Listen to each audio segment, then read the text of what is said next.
దేవుని నామానికి మహిమ కలుగును గాక. చిన్న ప్రార్థన చేసుకుందాం. మహాగణుడా, సర్వశక్తి మంతుడా, జీవాధిపతి, నీ పాదాలకే వందనాలు. ఇదిగో నా తండ్రి, మరొకసారి నీ పాద సన్నిధికి వస్తుండగా కృప చూపండి, సహాయం చేయండి. నాతో మాతో మా అందరితో మీరు మాట్లాడండి. మా నాయనా నీకు వందనాలు. నా తండ్రి, మమ్మల్ని బలపరచండి, ధైర్యపరచండి, తృప్తిపరచండి. నీ మేలుల చేత నింపండి. నీ దీవెన ఆశీర్వాదం మా పైన, మా కుటుంబాల పైన, అయ్యా ప్రతి బిడ్డ పైన ఉండును గాక. యేసు నామములో అడిగి వేడుకొంచున్నాను తండ్రి, ఆమేన్. దేవుడు ఈరోజు మనతో మాట్లాడిన వాగ్దానం ఏంటో చూద్దాము. కీర్తన గ్రంథంలో నుంచి 23వ కీర్తన 1-2 వచనాలు. యెహోవా నా కాపరి, నాకు లేమి కలుగదు. పచ్చిక గల చోట్లను ఆయన నన్ను పరుండి చేయుచున్నాడు. శాంతికరమైన జలముల యొద్ద నన్ను నడిపించుచున్నాడు. దేవుని నామానికి మహిమ కలుగును గాక. ఈ వాగ్దానం ద్వారా దేవుడు మనతో మాట్లాడిన ఆశపడుచున్నాడు. మరి యెహోవా నా కాపరి, నాకు లేమి కలగదని ఎవరు చెబుతున్నారు ఇక్కడ? దావీదు మహాభక్తుడు మరి ప్రార్థిస్తూ ఉన్నాడు మన ప్రభువుల వారికి. ఏమని? నా కాపరి యెహోవా, నా కాపరి యేసయ్యా, నువ్వే నా కాపరి, నాకు లేమి కలగదయ్యా. నువ్వు ఒక కాపరిగా మరి నాకున్నావు గనక నాకు ఏది లోటు లేదు, ఏది తక్కువ కానివ్వు ప్రభు అన్నట్టుగా మరి ఎంతో తగ్గింపు జీవితంతో తగ్గించుకొని మరి ఒక గొర్రె యెహోవా నా కాపరి, గొర్రె కాపరికి ఉన్న సంబంధాన్ని గురించి ఈ రోజున దేవుడు మనతో మాట్లాడినాడు. మరి ఒక గొర్రె వల్ల తగ్గించుకొని దావీదంత మహారాజే మరి ప్రార్థన చేస్తున్నప్పుడు మనం ఎలా చేయాలి? మనం కూడా చేయాలి కదా. అంతటి తగ్గింపు మనలో ఉన్నదా? మరి మనం కూడా సరి చేసుకోవాలి. మన హృదయం ఎలా ఉన్నది? మనం ఎలాగ దేవునికి ప్రార్థిస్తున్నాం? మనం ఎంత యథార్థంగా ఉన్నాం కదా. మరి కాపరి గొర్రెల్ని ఎంత శ్రద్ధగా చూస్తాడు కదా కాపరి. చక్కగా తను చెప్పినట్టే ఈ గొర్రెలు కూడా వింటాయి అన్నమాట. అంటే నా గొర్రెలు నా స్వరం వింటాయి. అవును, ఆయన స్వరము ఆ గొర్రెకే తెలుసు అనమాట. ఆయన ఎక్కడున్నా కానీ కాపరి దాన్ని ఒక్కసారి దాన్ని పిలిచినప్పుడు ఆ గొర్రెకి వెంటనే అర్థమైపోయింది నన్నే అని. అంటే అంతగా వారిద్దరి మధ్య అటువంటి సంబంధం కలిగి ఉన్నది గొర్రె కాను కాపరికి. అయితే ఈ కాపరి ఏం చేస్తాడు? గొర్రెల్ని చక్కగా మరి ఇంట్లో నుంచి తీసుకెళ్తాడు. చక్కగా ఎక్కడైతే మరి గడ్డి మేత ఎక్కడైతే ఉంటుందో అక్కడికి తీసుకెళ్ళి వాటిని పుష్టిగా వాటికి మేపు గడ్డి మేప తినటానికి అది దాన్ని తీసుకెళ్ళి మరి దాన్ని తిన్న తర్వాత మేత మేసిన తర్వాత మళ్ళీ వాటికి ఏం చేస్తాడు? మంచి చక్కగా నీళ్లు పెడతాడు. అది అందుకని కాపరి అంత గొర్రె విషయంలో అంత శ్రద్ధగా తీసుకుంటే మరి మన కాపరి మన యేసయ్య మరి మన పట్ల ఎంత శ్రద్ధ చూపుతున్నాడండి కదా. అందుకనే మరి ఈ గొర్రెలు కూడా మరి ఆయన చెప్పినట్టే వింటాయి, కాపరి మాటే వింటాయి. ఆయన ఎక్కడికి తీసుకెళ్తే అక్కడికి వెళ్తాయి అనమాట. ఆయన ఏది చెప్తే అది చేస్తాయి. కాసేపు అంటే అక్కడ పడుకుంటాయి అనమాట. మరి గడ్డి తీసుకుపోయి అక్కడ పెడితే వదిలిపెడితే గడ్డి తినేస్తాయి. మరి నీళ్ళ దగ్గర తీసుకుపోయి వదిలిపెడితే అక్కడ చక్కగా నీళ్లు తాగుతాయి.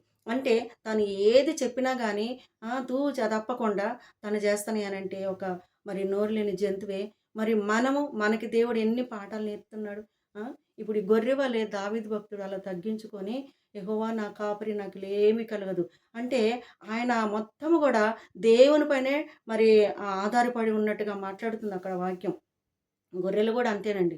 ఎంత శ్రద్ధగా వింటాయంటే గొర్రె తన ఇష్టం వచ్చినట్టు నడవదు. తనకి వ్యతిరేక స్వభావం ఉండదు. తర్వాత కాపరి మాటే వింటాయి అన్నమాట. కాపరి చెప్పినట్టే నడుస్తాయి. ఎక్కడ తీసుకెళ్తే అక్కడికి వెళ్తాయి కదా. మరి కాపరి కూడా ఎంత శ్రద్ధగా చూస్తాడు గొర్రెల్ని. దానికి ఏదైనా గాయమైనా, బలహీనమైన, మేత తినకపోయినా, గడ్డి మేయకపోయినా కానీ, నీళ్ళు తాగపోయినా, మరి ఏదైనా జబ్బు చేసిందంటే ఖచ్చితంగా తను శ్రద్ధ తీసుకుంటాడనమాట. అవసరమైతే నడవలేని పరిస్థితులు ఉంటే భుజాల మీదకి ఎక్కించుకొని కూర్చోబెట్టుకొని తీసుకొస్తాడు గొర్రె పిల్లల్ని ఆ కాపరి. అలాగే మన ప్రభు అయిన కాపరి కూడా, మన కాపరి మన యేసయ్య కూడా మనల్ని ఎంత శ్రద్ధగా చూస్తున్నాడు. కునుకడు నిద్రపోడు కదా.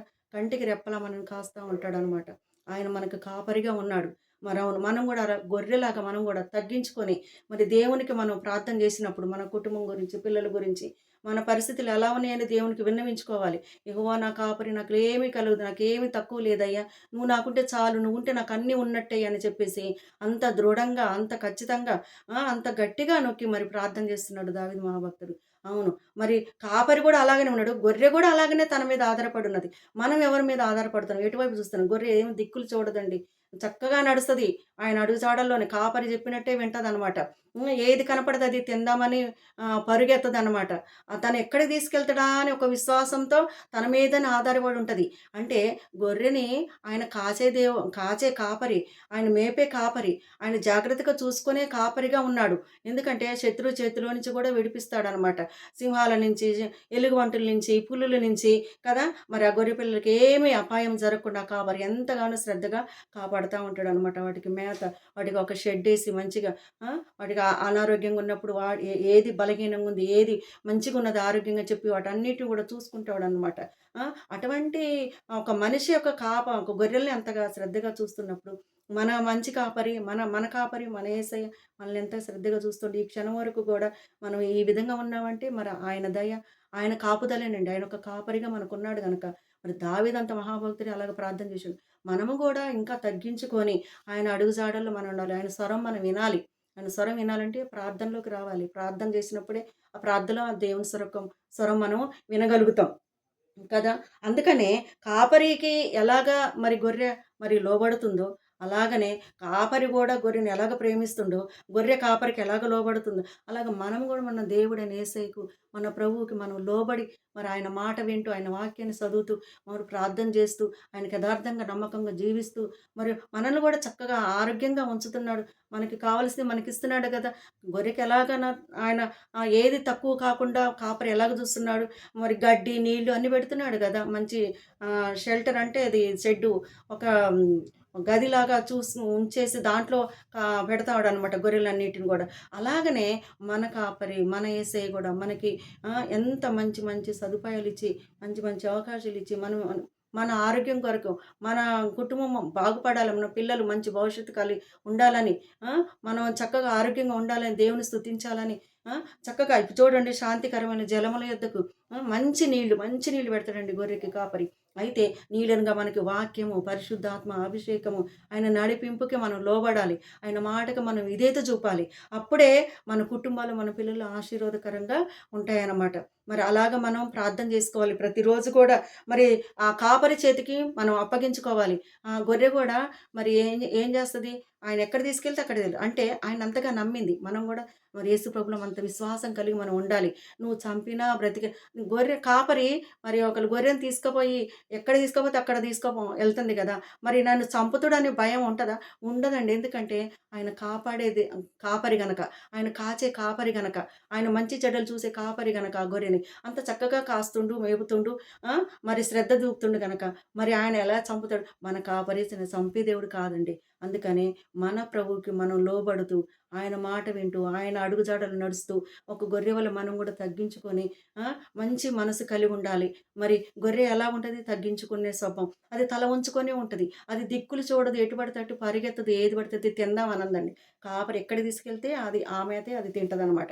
ఇప్పుడు మనము గూడా మనకిష్టం వచ్చినట్టు నచ్చిన మార్గంలో మనం వెళ్ళకూడదు. దేవుని చిత్తములో, ఆయన చిత్తం ఏంటి మన పట్ల? మనల్ని ఎలా చూస్తుండు? ఇంతవరకు ఎలా కాపాడుతుండు? మన పిల్లలు ఎలా పోషిస్తుండు? మన కుటుంబం ఎలా పోషించబడుతుంది? మన ప్రయాణాల్లో దేవుడు ఎలా కాపాడుతా ఉండు? ఎన్నో అపాయాలు, ఎన్నో అవరోధాలు అన్ని వచ్చినప్పుడు గూడా దేవుడు ఒక దానెమ్మట ఒకటి తొలగిస్తూ మరి ఆయన మరి గొర్రెకి ఏదైనా అనారోగ్యం కలిగితే నడవలేని పరిస్థితి భుజాల మీద కూడా ఎక్కించుకొనొస్తది. మనల్ని గూడా మన యేసయ్య అంతగా ఒక కాపరిగా ఉండి మనల్ని ఈ క్షణం వరకు మనల్ని గూడా అలా కాపాడుతా ఉన్నాడండి. దేవుని నామానికి మహిమ కలుగును గాక. అలాగనే మనము కూడా అలాగ గొర్రె వలె మనం ప్రార్థన చేసుకోవాలి. గొర్రె వలె తగ్గింపు స్వభావం మనలో కలిగుండాలి. దీనికి ఎలాంటి వ్యతిరేకమైన ఆలోచన గాని, వ్యతిరేకంగా కాపరికి వ్యతిరేకంగా ఎప్పుడు గూడా ఈ గొర్రె ఉండదండి. ఆ ఆ కాపరి చెప్పినట్లుగానే నడుస్తా ఉంటది. కాపరి చెప్పిన అడుగుజాడలోనే నడుస్తా ఉంటది. ఆ! అందుకనే మనము గూడా అలాగనే ఉండాలి మన దేవునికి. మనం లోబడుతూ ఉండాలి. ఆయన స్వరం వినాలి. ఆయనకు ప్రార్థన చేయాలి. ఆ! మన కుటుంబం కొరకు, మన పిల్లల కొరకు, మనకు కూడా శాంతి, సమాధానం, అసమాధానం ఎవరికైనా ఉన్నదా? ఆ సమాధానం మరి తొలగిపోవాలన్నా, అశాంతి తొలగిపోవాలన్నా, దేవుని యొక్క సమాధానం, దేవుని యొక్క ప్రేమ, దేవుని యొక్క శాంతి మీకు కావాలంటే దేవుని పాదాలు పట్టుకోండి. ఆయనే సమాధానకర్త గనక మరి నీకు మంచి ఆరోగ్యం కావాలన్నా, మంచి ఫుడ్డు, మంచి మరి నీడ కావాలన్నా, మంచి ప్రయాణం, మంచి భవిష్యత్తు కావాలన్నా దేవుని చేతులకి అప్పగించుకున్నట్టుగా గొర్రె మరి కాపరికి అప్పగించుకున్నట్టుగా మనం గూడా మన ప్రభు అయిన కాపరికి, మన ప్రధాన కాపరికి, మన గొప్ప కాపరికి, మన మంచి కాపరికి ఆ యేసు ప్రభు చేతులకి మనం అప్పగించుకుందాం. మన కుటుంబాల్లో ఉన్న పిల్లలు దీవించబడడం. దేవుని నామానికి మహిమ కలుగును గాక. చిన్న ప్రార్థన చేసుకుందాం. దేవా నీకు స్తోత్రాలు తండ్రి, నీకు వందనాలు. ఇంతవరకు నాయన నాతో మాట్లాడిన ప్రభువా నీకు వందనాలు నా తండ్రి. ఇదిగో యేసయ్యా, అయ్యా మా కాపరి నువ్వే నా తండ్రి. నిన్ను కలిగి ఉంటే తండ్రి మాకు ఏది కొదువ ఉండదు ప్రభు మా జీవితంలో నాయన.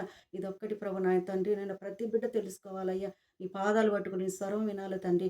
అయ్యా నీ అడుగు జాడలో నడిచే వ్యక్తులుగా తండ్రి నాయన ఉండాలి ప్రభువా. గొర్రె వల్ల తండ్రి అటువంటి స్వభావం కలిగి తండ్రి నాయన. అయ్యా ప్రతి ఒక్కరు కూడా తండ్రి నాయన దీవించబడాలి తండ్రి నాయన, దీవించబడాలి, ఆశీర్వదించబడాలి. అయ్యా నా నీ కనికరం నీ దయ ప్రతి బిడ్డ పైన ఉండను గాక నాయన. కుటుంబంలో సమాధానం దిగొచ్చును గాక ప్రభువా. తండ్రి నీకు వందనాలు, నా తండ్రి నీకు స్తోత్రాలు.